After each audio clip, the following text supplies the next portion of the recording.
unfortunately going to have to cancel the Hall of Fame game this year.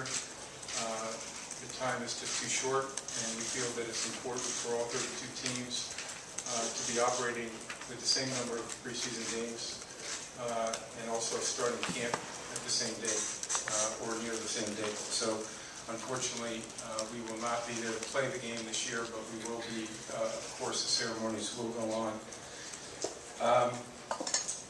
Hopefully, we can all work quickly, expeditiously, and get this agreement done.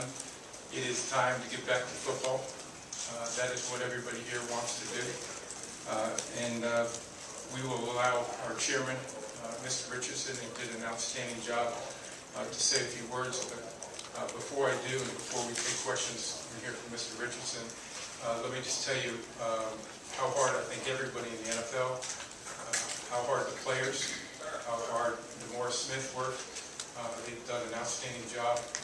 I think we've crafted a long-term agreement that can be good for the game of football, be good for the players, be good for the clubs, and mostly importantly, good for our game and for our fans. We really are anxious to get back to football, and hopefully today's development and the developments of the NFLP over the next few days will ensure that. So I'll hand it off to Mr. Rich. Thank you, Commissioner. We all know this journey began in May 2008. It's been long. At times it's been very, very difficult. But we're happy to say, and we feel very good about the fact that we're confident that the players and the teams have arrived at a good place. We think we have a fair, balanced agreement.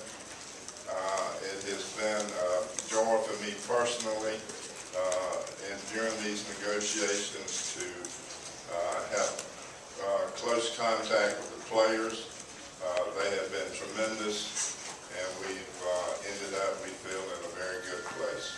Thank you. Okay, Commissioner, questions? Roger, what is the situation with the union and the ratification from a union standpoint? How soon do they have to ratify, or reform as a union to be able to go ahead and get this thing going? Well, those are decisions that ultimately have to be made by the union about what their process is going to be in their timeline. But as I mentioned earlier, there's a urgency to this. We want to have a full 2011 season. That includes the 4 preseason games, and we're up against the wall. And I think that's indicated by the unfortunate cancellation of the Hall of Fame game. Yes. Have there been conversations with the Players Association before this press conference as far as the fact that you had ratified? Yes. I just spoke to Morris probably 20 minutes ago. What did he say? He's going to go take care of his business. Roger, you don't appear quite as relieved as I thought you might be. Are you still in wait-and-see mode, or do you feel this is that we'll be back to football by the end of tonight, by the end of the week? Scott, I think maybe the word is exhaustion. We've all been working very hard. The members of the CEC up here, Jeff Pash, who is the lead negotiator for the owners, it's been an incredible effort. I mean, we indicated earlier the players have worked equally as hard. I think done a fantastic job of coming up with an agreement that's sensitive to their issues. Strikes a balance between what I think are very important issues with player health and safety and the work rules, putting together the right kind of agreement that works for our retired players. It also works for the growth of our game going forward and encouraging investment in our game. I think it's an outstanding agreement from that standpoint. What's the message to fans who've been watching? I'm sorry. Yes, Sorry. Roger, can you shed some light on what the final issues were to be settled today, the past couple of days, and how you work to resolve those?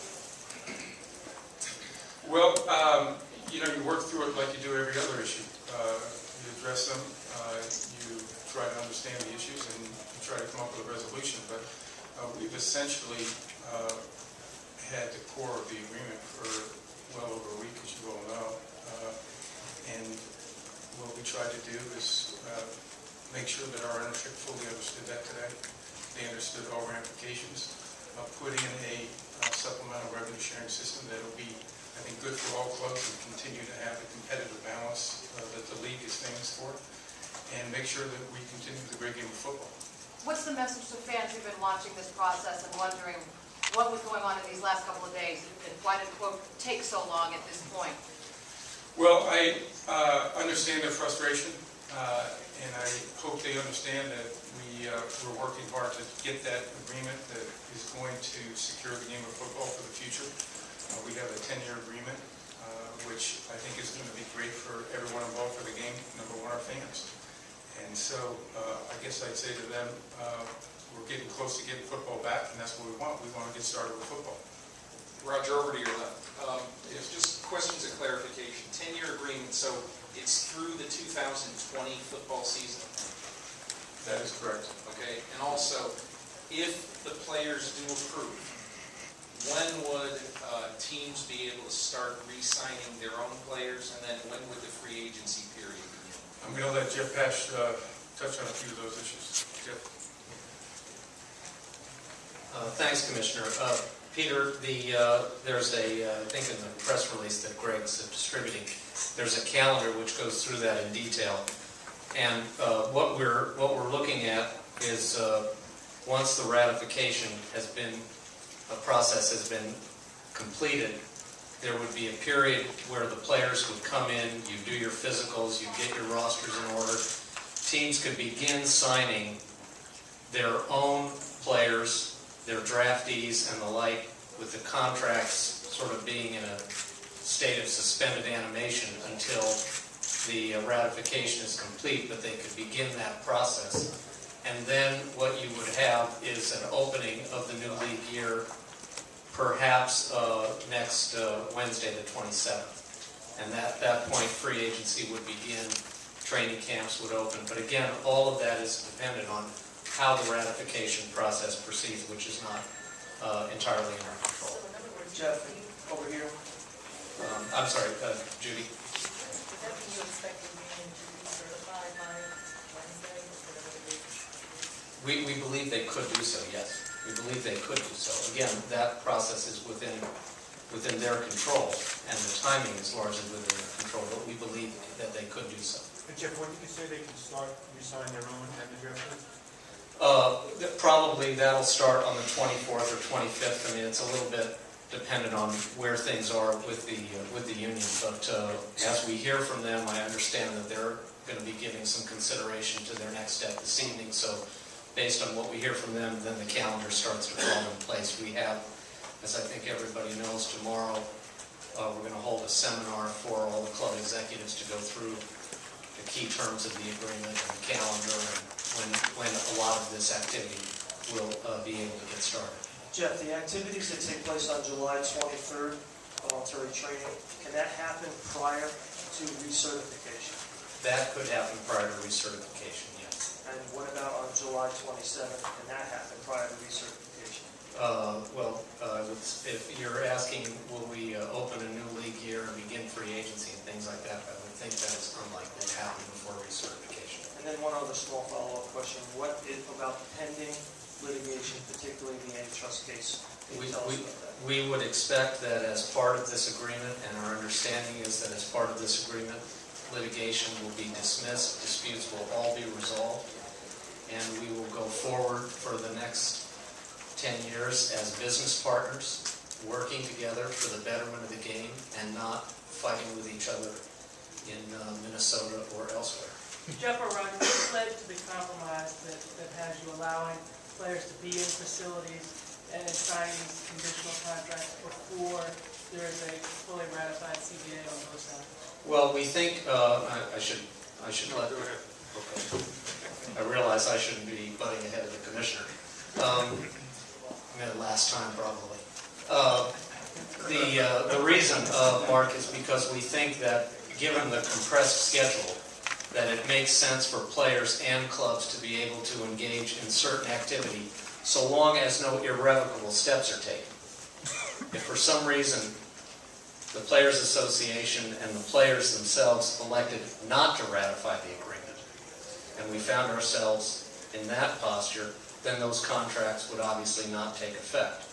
if the ratification process was prolonged, people would have an opportunity to reconsider where they are. But we believe that given the calendar and given what we think is everyone's desire to get back to football and have a full season, that it makes sense to allow people to take certain initial steps as long as you're not making irrevocable commitments. Jeff, while you're still there, I'm sorry. Where am I looking? Oh, Jason, yes, I'm sorry. What is the absolute deadline for them to recertify the union? And second question is, are there opt-outs in this deal on either side? There are not opt-outs in the deal. It's a firm 10-year agreement. We have not in answer to your first question, drawn the line in the sand here. We're hoping that it will proceed expeditiously, and we think that the incentives are very strong for everybody for that process to proceed expeditiously. Commissioner, when there were reports that came out that the players would not be doing something until 8 p.m. tonight, was there ever a consideration to not have a vote at all today? No, our intention, as you know, we set this meeting back in early June. It was our hope that we'd be in a position to approve a deal today. We made that clear to Dee and his team of negotiators and the players. So we intended to come in here and get an agreement ratified and also get our supplemental revenue sharing done. Roger, just a quick question and a follow-up. In your conversations with DeMar Smith today, what assurances did you get that he would deliver a ratification vote and deliver a recertification? I didn't ask him for that. I told him that we had ratified the agreement on our part and we were anxious to get back to football. Roger, and that's why I think we have, who has judicial oversight on any disputes arising out of this? Sam, under this agreement, there would be no judicial oversight. All disputes would be resolved through traditional labor arbitration mechanisms, just as in other leagues or in other unionized settings. Jeff, could you talk about the franchise tags? Do they stay along with the transition tags as they have been, and no change in the 120%, 110%? There's not a change on that. There's a change which honestly I can't explain to you in how the value is calculated. But the franchise tag and transition tags do remain in place. You can use up to 3, and then up to 3 if you wish during the player's contract. Up to 3 what? Franchise. Oh yes, yeah. There's no limitation on the use of And it still stays at 120. Yes, it's a different calculation of how the base works. It's calculated as a percentage of the salary cap. Speaking of the salary cap, Jeff, speaking of the salary cap, can you tell us, is it the salary cap as we've known it in recent years, or is there a change fundamentally with that? Is it strictly a hard cap, soft cap? It's the salary cap, I think, pretty much as you've known it, yes.